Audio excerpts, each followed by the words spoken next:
کئی لوگ صبر نہیں کر پاتے، جلد باز ہوتے ہیں آج کل کے شاگردوں کی طرح. تو ایک شاگرد بول پڑے کہنے لگے حضور وہ تو بچہ ہے 100 دفعہ آئے گا. اب 100 دفعہ کھڑے ہوں گے. فرمایا تو 100 کی بات کرتا ہے، یہ 1000 دفعہ بھی آیا تو میں کھڑا ہوں. کہا حضور بچہ ہے آپ کیوں کھڑے ہو گئے؟ فرمانے لگے معمولی بچہ نہیں، میرے استاد کا پوتا ہے. تو جس نے مجھے اللہ رسول کا نام بتایا اس کا پوتا ہے تو میں کھڑا نہ ہوں. اگر استاد کے پوتے کا یہ ادب ہے تو بتاؤ محمد عربی کے نواسے کا کیا ادب ہے؟ رسول اللہ صلی اللہ علیہ وسلم. لوگ سمجھتے ہیں ہم قائل نہیں ہیں وہ والی شہادت بیان کرنے کے جس میں کہتے ہیں ہائے حسین تو سکینہ تو زینب. ہمارے بزرگوں نے ہمیں یہ سبق ہے، ہمارے بزرگوں نے ہمیں بتایا کہ امام حسین کی شہادت اس طرح بیان کرو کہ نوجوانوں میں جذبہ جہاد پیدا ہو، عورتیں صبر کا پہاڑ بن جائے. اس طرح شہادت ہمبے والی. لیکن ایک بات ضرور ذہن میں رکھیں، یہ جو لوگ کہتے ہیں نہیں بڑے مظلوم تھے پانی نہیں آ سکا، میرے سے حوالہ دیکھیں جس نے دیکھنا ہے، میرے سے حوالہ دیکھیں. میرے سے حضرت امام حسین میدان کربلا میں تھے تو تھوڑی سی جگہ کھود کے نا امام حسین نے تو خندق کھودی. خندق کھودنا عرب کا رواج تھا، مدینے میں بھی خندق کھودی گئی، اس کا نام ہی جنگ خندق. تو خندق کھود کے نا آگ جلائی جاتی تھی، یہ حفاظت کا ایک ذریعہ تھا تاکہ دشمن نہ آئے. تو امام حسین نے اپنے خیمے کے سامنے خندق کھود کے اس میں آگ جلائی تاکہ پردہ رہے، عورتوں کے پاس کو دشمن نہ آئے. تو ایک شخص سامنے کھڑا دکھانے لگا حسین تو نے دنیا نہیں آگ جلا لی ہے.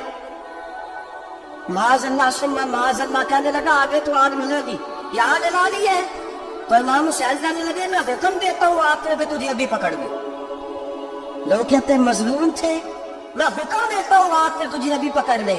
یہ لفظ امام حسین نے کہا. میں 3 کتابیں تو میری لائبریری میں ابھی ہیں جن میں حوالہ ہے 3 کتب سے، اور آج کل پرسوں کی کتاب نہیں سینکڑوں سال پرانی. جب کہنا میں حکم دیتا ہوں تو وہ آدمی گھوڑے سے نیچے گرا، گھوڑے سے نیچے گرا اور گھوڑے کی رکاب کے اندر اس کا پیر الجھا.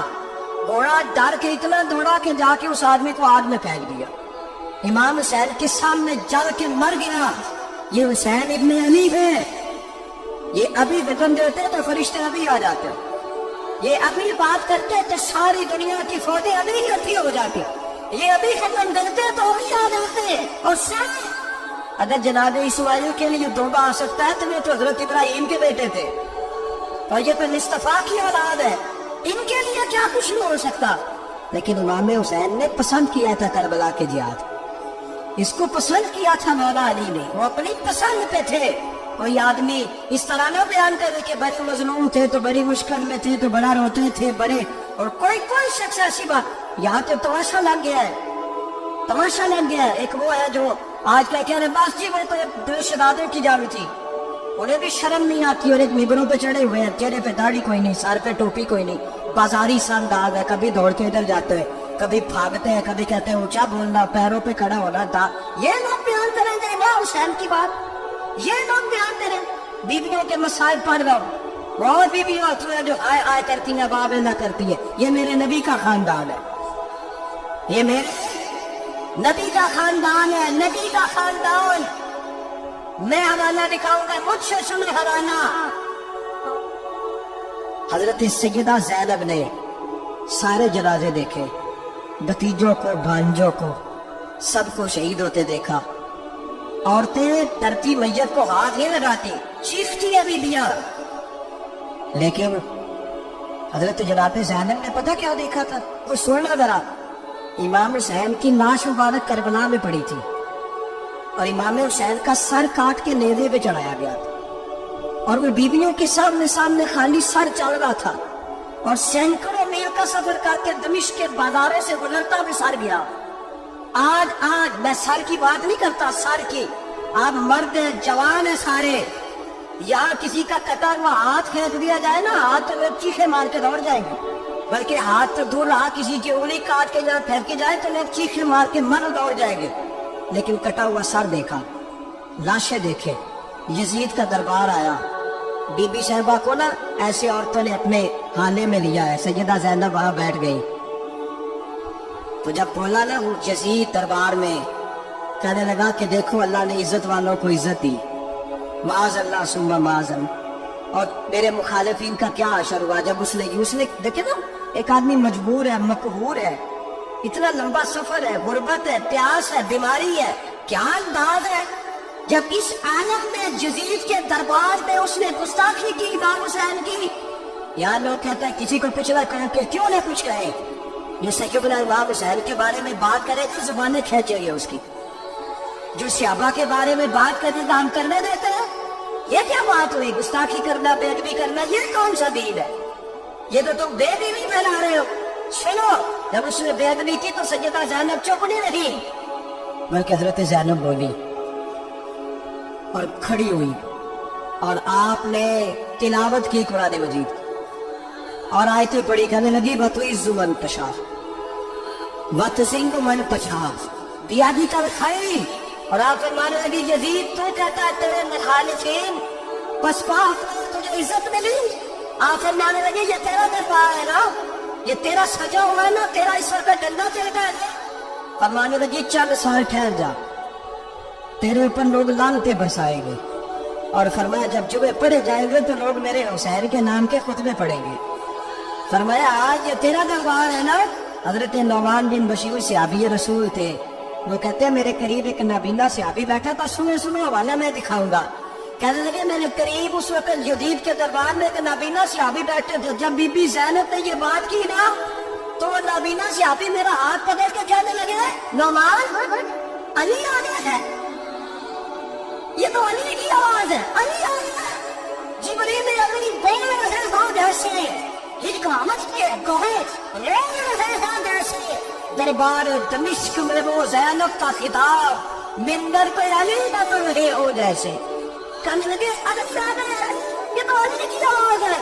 جناب نعمان بن بشیر کہنے لگے نہیں، علی جب بولتے تھے تو بڑا رنگ ہوتا تھا، ابھی تو زینب کھل کے بول ہی نہیں رہی، ابھی تو زینب ستائی ہوئی ہے، ابھی تو زینب بس کھا کے آئی ہے، ابھی تو زینب پیاسی ہے.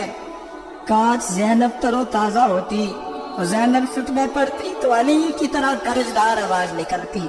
یزید کے مہر کانتے جبریل امی بول رہے ہو جیسے، ایک منٹ جوہر بول رہے ہو جیسے. دربار دمشق میں بی بی زینب کا خطاب منبر پہ علی بول رہے ہو جیسے.